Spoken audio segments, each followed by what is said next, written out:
Did you box moving target? No, I took an auto track. Oh, okay. Oh my gosh, dude. Wow. What is that, man? Look at it fly. Tonight, CNN has learned the Pentagon had a secretive program to research UFOs like the one Fravor spotted. The project was called the Advanced Aviation Threat Identification Program, run by an official named Luis Elizondo. These reports that were being taken by trained observers in some of America's most sophisticated platforms, and their observations were being backed up by gun camera footage and electro-optical devices, and further backed up by radar. So you had 3 independent sources of data collection that were all recording the same thing at the same time, at the same place, at the same time. Imagine a technology that can do 600 to 700 G-forces, that can fly at 13,000 miles an hour, that it can evade radar, and that can fly through air and water and possibly space. And oh, by the way, has no obvious signs of propulsion, no wings, no control surfaces, and yet still can defy the natural effects of Earth's gravity. That's precisely what we're seeing. Numbers of reliable reports from people in all walks of life seeing these objects that are not products of our technology, they're not meteorological astronomical phenomena, hovering at low altitude, increasing numbers in urban areas, and collectively we don't know what's going on. It's an extremely unwise situation, no matter how you view it. We do not know what is involved in this problem. There are no strong indications of anything resembling hostility.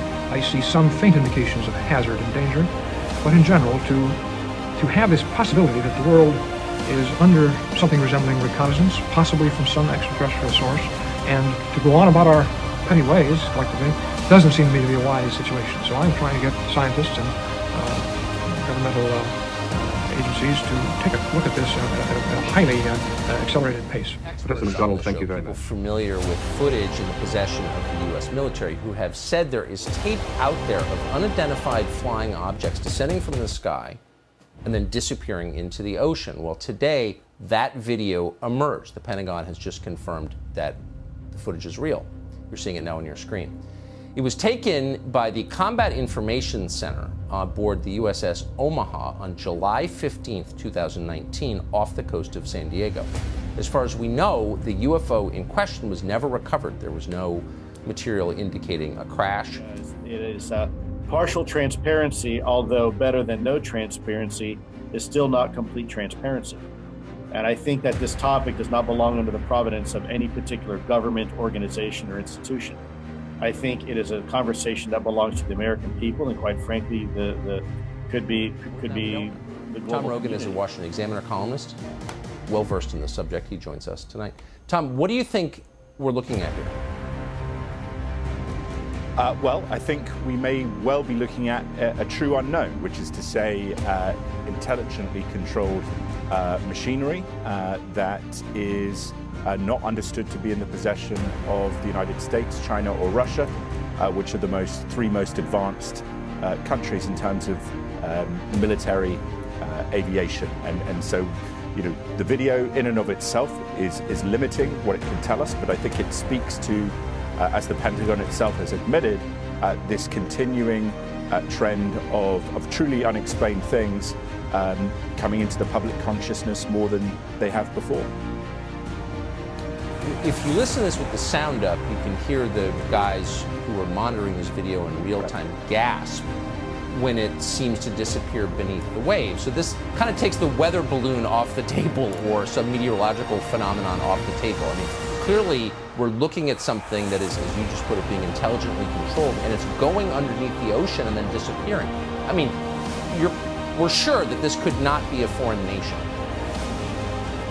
Yeah, that is yes, and that is why you see people like Senator Rubio leaning into the subject. The military, Office of Naval Intelligence, which really leads the military effort researching this. There isn't anything that we have top secret information about what China or Russia have, or what we have at Area 51. Commander David Fravor still can't explain what he says he saw that day. November 2004, the Navy fighter pilot was on a training mission west of San Diego when he was ordered to check out something in the water not far away. I'm actually being serious here, is that there are there's footage and records of objects in the skies that we don't know exactly what they are. The truth is that we've never proved one, but there are things flying around up there that we haven't fully identified yet.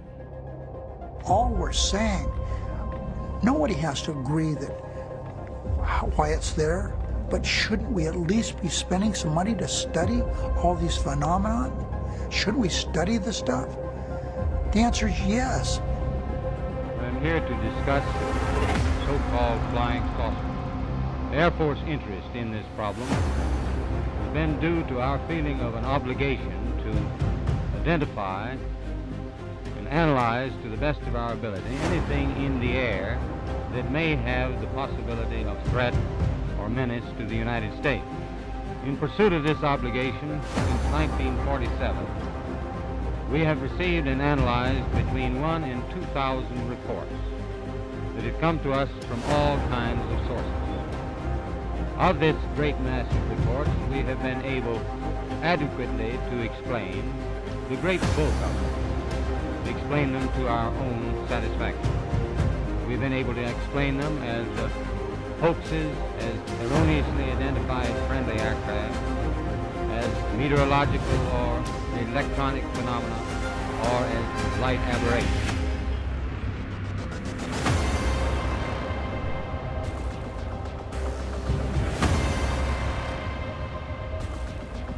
However, there have been a certain percentage of this volume of reports that have been made by credible observers of relatively incredible things.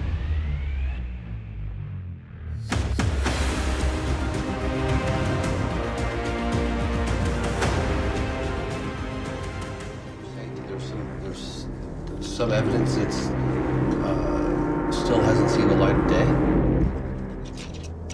I'm saying most of it hasn't seen the light of day.